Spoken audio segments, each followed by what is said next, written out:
тоже ходит.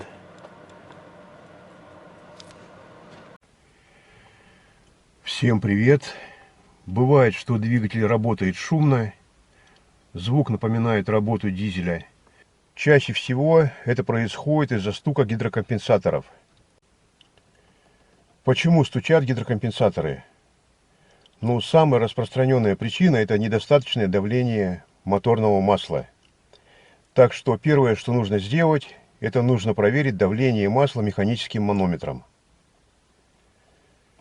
В принципе, можно сразу проверить давление на головке блока, и будет понятно, есть у вас давление или нет. Возможно, неисправен масляный насос, не создает необходимое давление, или есть выработка в двигателе, допустим, вкладыши, втулки промвала, ну и так далее. Некачественное моторное масло, или же масло, выработавшее свой ресурс, стало довольно-таки жидким, или масло, которое не подходит для данного двигателя, тоже может стать причиной стука гидрокомпенсаторов. Но есть и еще одна причина, на которую многие не обращают внимания. Это выработка посадочных мест гидрокомпенсаторов. При работе двигателя гидрокомпенсаторы постоянно находятся в движении, и со временем стенки колодца в головке блока изнашиваются, и образуется такой зазор между стенкой колодца и гидрокомпенсатора. То есть гидрокомпенсатор начинает ходить по сторонам. Я покажу на своем примере. Если снять крышку, пошевелить гидрокомпенсатор, то чувствуется люфт. Открыл крышку. Вроде бы кулачки нормальные.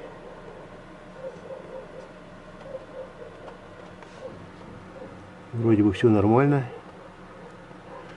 Но гидрокомпенсаторы вот так ходят.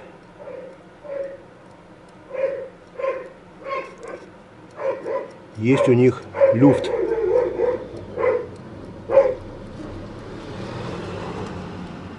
Причем такой ощутимый.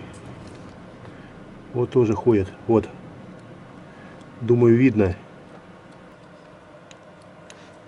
Тоже ходит.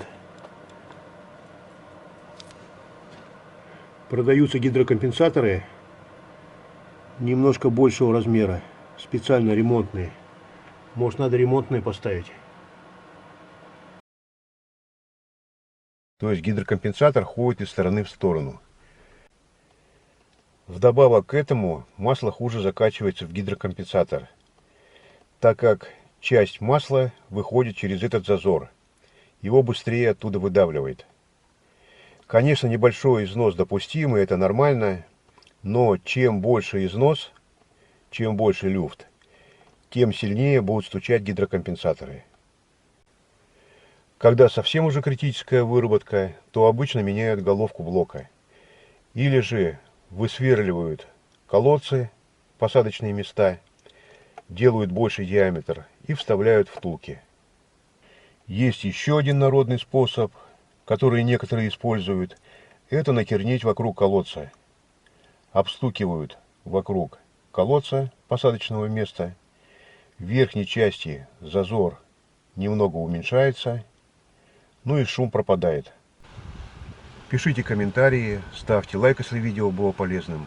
Всем пока!